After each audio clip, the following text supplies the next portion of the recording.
بسم الله الرحمن الرحيم. الحمد لله رب العالمين،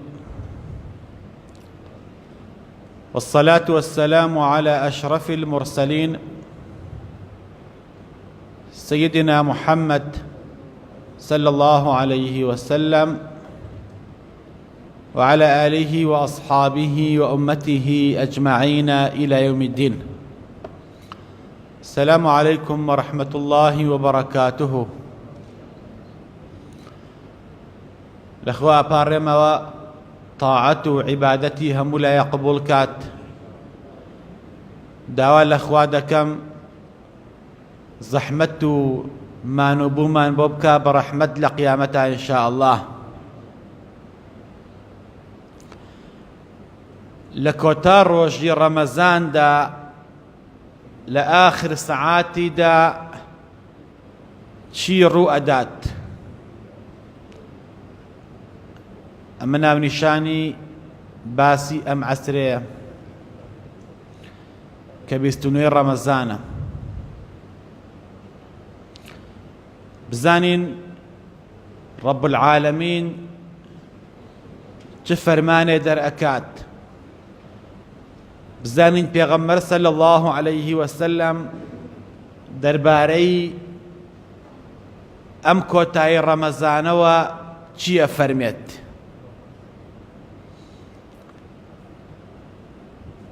لكوتا روجي رمضان دا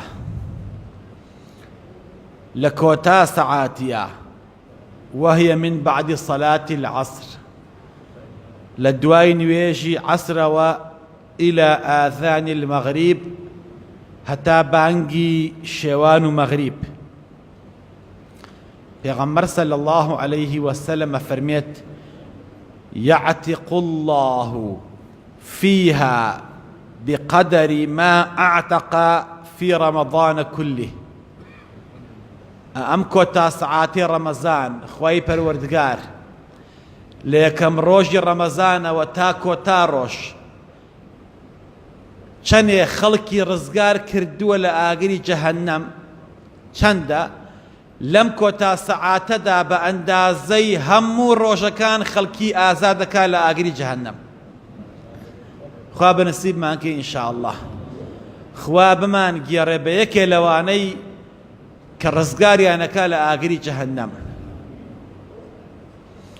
وهي ساعة ئەو سەعاتە سەعاتێکە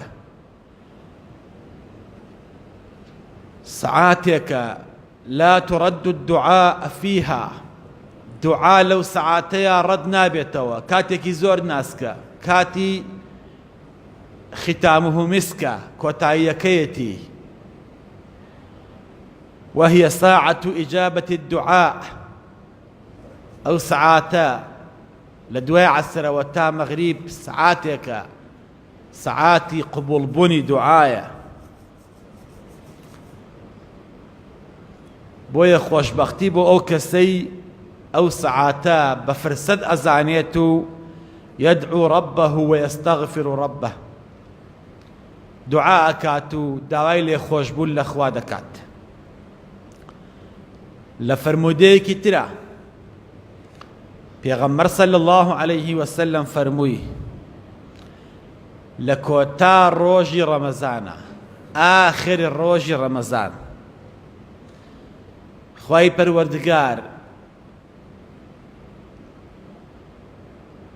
گردنی ئومەتەکەم ئازاد ئەکات لە ئاگری جەهەنەم، لە گوناحی ئومەتەکەم خۆشە بێت ئەگەر گوناحەکانیان بە ئەندازەی تووکی مەڕەکانی بەنی کولەیب هەبن. بەنی کولەیب تایفەیەک بووە مەڕیان زۆر بووە، مەڕێش تووکی پێوەیە، چەندێک تووک هەیە بەو مەڕانەوە هەمویان سەدان سەرمەڕ هەزاران سەرمەڕ چەندێ تووکی پێوەیە ئەو مەڕانە ئەو بزنانە ئەو حیوانانە. ئەگەر ئێمە بە ئەندازەی هەموو ئەو مەڕانە گوناحمان هەبێ، خوای ڕەب العالەمین لەم سەعاتەدا ئینشاءالله لێمان خۆشە بێت.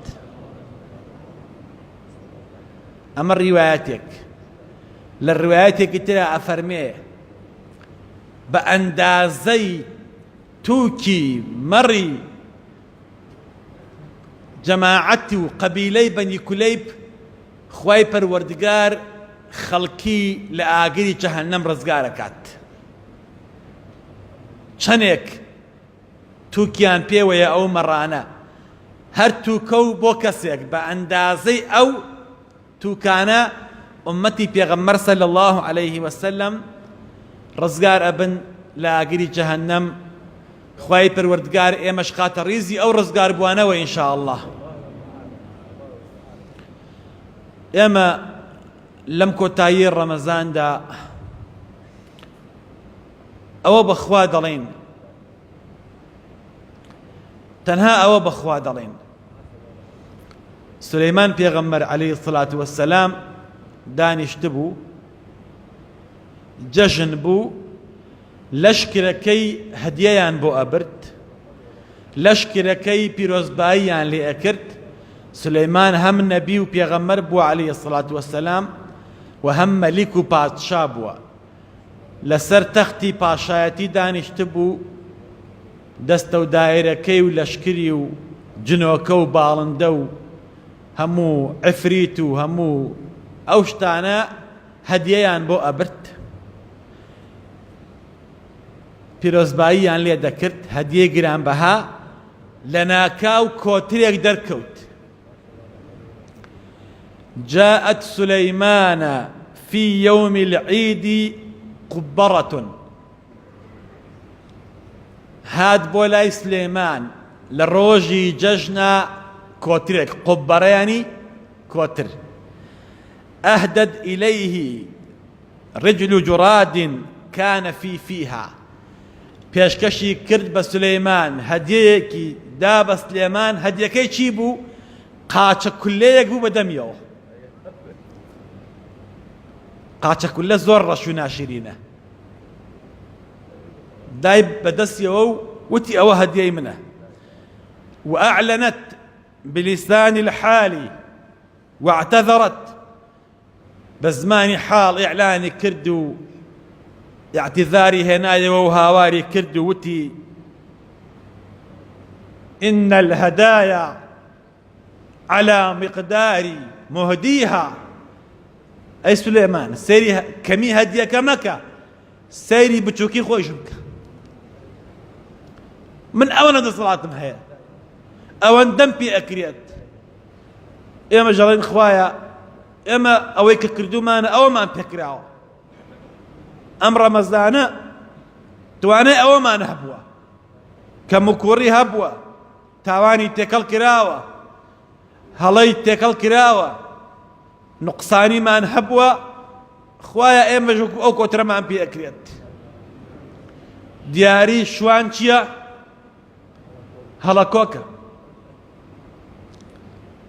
مامۆستا عەبدولکەریمی مدەڕس هەزار ڕەحمەتی لێبێت، مفتی عێراق، مامۆستای بیارە، مامۆستای کورد، مامۆستای شانازی، هەموو مرۆڤایەتی ئەو مامۆستا گەورەیە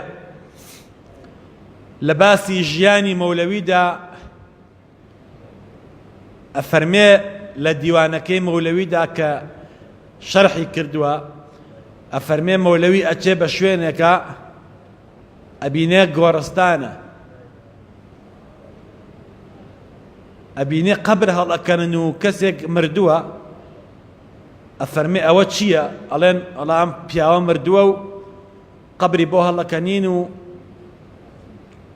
مامۆسای مزگەوتەکە نە نوێژی لەسەر کرد، نەهاو لەگەڵمان بۆ سەر قەبرستان، وتی بخوا مە گوناحبار بۆ و من نایم لەگەڵی، نوێژی لەسەر ناکەم.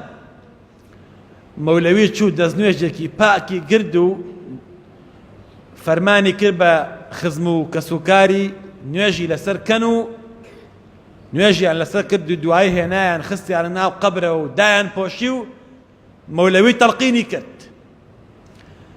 لەسەر قەبرەکەی وەستا و فەرمووی یا کەریم دەخیل کێ عادەت کردن توێش و وەدرگای کەریمان بەردەن. خوای سەخی، خوای کەریم، کێ عادەتی کردووە توێش و برن بۆ دۆڵەمەند خەڵک چۆن توێش و ئەبا بۆ دۆڵەمەند تۆ غەنی تۆ کەریمی تۆ دۆڵەمەنی ئەفەرمێ شەو ئەو مردووە ئێتە خەوی یەکێ لە خزمەکانی ئەڵێ خوا لەبەر خاتری تەڵقینەکەیمەوە لەوی لێم خۆش بوو ئێمەش دەسەڵاتمان ئەوەنە هەیە بەڵام ئەوە هەیە مسڵمانەکان ئەم مانگە کە ئیشمان کردووە با ئێستا بە خۆمان دابچینەوە خاوەن ئاژەڵ ڕازی نابێ ئاژەڵەکەی ساڵی بەسەرا تێپەڕێت زیاد نەکات ئەڵێ کوا بۆ زیایی نەکردووە جوتیار گەنم ئەچێنێت ڕازی نابێ گەنمەکەی زیاد نەکات تۆ چەندێ زیادت کردووە من چەندێ زیادم کردووە چەندێک عەقڵمان پێش کەوتووە چەندێ دینمان پێش کەوتووە چەندێ زانیاریمان بۆ دین مانگێکە وتار ئەدرێ لە مزگەوتەیە چەندێ لە دینەکە شارەزا بووی چەندێ قورس بووین قورس چەندێک کێشانەمان لە حزوری خوادا زیادی کردووە ئەوەی کە پێت وتراوە وەرت گرتووە جێبەجێت کردووە سەنگین نەشودی سەبووک چڕە ئەمە قسەی خاوەن باخە کە گوێ بگرن جوان گوێ بگرن کابرایەک باغێکی هەبوو ئەم باغا هەموو میوەیەکی تیا بوو خەڵکیش بەکاری ئێهێنا بۆ سەیرانکردن بۆ سەیران و جەوگۆڕین و سیاحەت بەڵام لە دەرگای باغەکەیە ترازیوێکی دانابوو هەر کەسێک ئەڕۆیشت ئەی پێوە ئەی کێشا بزانێ چەند کیلۆیە بۆ ئەوەی ئەگەر میوەی لێ کردی بێتەوە زیادی کردی بێت پارەکەی لێسێنێ کابرایەکی دوو لە ڕووی جەنابتان فێڵباس ئەڕوا هەندێ بەردی ئەوە کیلۆ کیلۆ ئەبەسێ بە ڕانەکانی ئەو جوان ئەیبەسێت سێ چوار بەرد ئەم ڕانی سێ چوار بەرد ئەم ڕانی جوان تون خۆی ئەبەسێت ئەڕوا بۆ لای باخەکە و لەبەر دەرگای باخەکەیە کابرا ئەڵێ وەرە خۆ کێشە بزانم چەند کیلۆی لەوێ شت نەخۆی خۆیە کێشێ سەرەکە 80 کیلۆیە ئەنووسێ فڵانی کوڕی فڵان هاتووە بە باخەکە و وەزنی 80 کیلۆیە نازانێ بەردی پێوەیە ئەڕوا بۆ باخەکەی و لە ناو باخەکەیە بەردەکان بە ڕانی و ئەکاتەوە و دەست دەکا بە خواردن بەمەیلی خۆی شت ئەخوا ئیسراحەت ئەکا کەیف و سەما ئەکا بەردەکانیش فڕێ ئەدا کە ئەم جارە ئێتەوە خۆی ئەکێشێتەوە سێرەکە 75 کیلۆیە ئەڵێ سەنگین نەشودی سەبووک چڕە تۆ قورس نەبووی چۆن سووک بووی خۆ میوەت بۆ نەهێناوە ئێمەش بەڕاستی ئەم مانگە چەندێ لە حزوری خوا زیامان کردووە ئایا کەممان کردووە یا زیامان کردووە ئێستا لە ترازوی خوایە خۆمان بکێشین خۆمان بپێوین چەندێکین ئینشاءالله ئەم ڕەمەزانە شاهدە بۆمان لە قیامەتە ڕێزمان لێگرتووە بە ڕۆژۆ بووی نەگەر نوقسانیشی هەبێت دڵی فەقیر و هەژارمان خۆش کردووە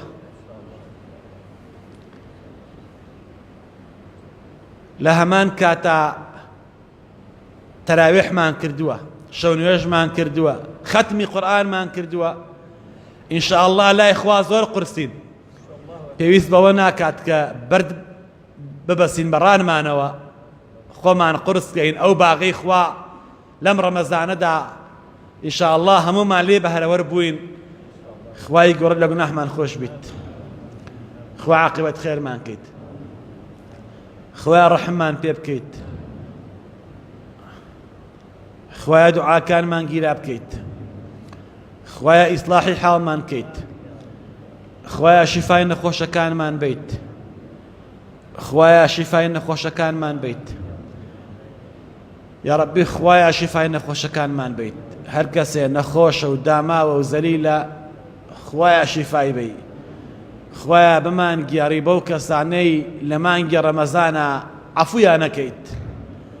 خوای گیان باوکو دایکمان عەفو بکەیت، لە گوناحیان خۆش بیت، بیان خەیتە بەهەشتەوە، لە گوناحی مردووەکانمان خۆش بی، زیندوەکانمان سەلامەت کەیت.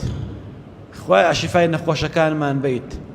یا ڕەبی هەر کەسێک نەخۆشە و داماوە و زەلیلە خوای شیفای بی. یا ڕەبی خوایە بە ئومەتی پێغەمبەر حەسێبمان بکەیت. یا ڕەبی خوایە بە ئیسلامەتی بماجێن، بە ئیسلامەتی بمامرێنی. خوایە بەر شەفاعەتی پێغەمبەرمان خەی. آمين والحمد لله رب العالمين والسلام عليكم ورحمة الله وبركاته.